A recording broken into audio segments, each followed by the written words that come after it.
तर पडळकरांच्या वक्तव्याचा आशिष शेलार आणि चंद्रशेखर बावनकुळे यांनीही निषेध केलेला आहे, नाराजी व्यक्त केली आहे, ती पाहूयात. पडळकरांनी जे काही वक्तव्य केलंय ते चुकीच्या पद्धतीनं वक्तव्य केलंय. जयंत पाटलांबद्दल काय सांगाल?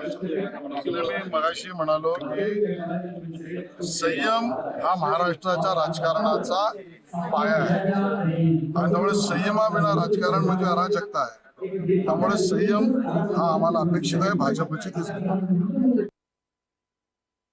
आमदार गोपीचंद पडळकर यांनी केलेलं वक्तव्य आम्हाला मान्य नाही.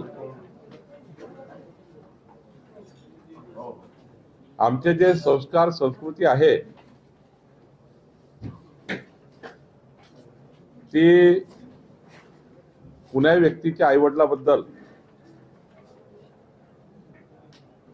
बोलण्याचा अधिकार आम्हाला नाही. आईवडिलाचे नाव घेऊन त्या ठिकाणी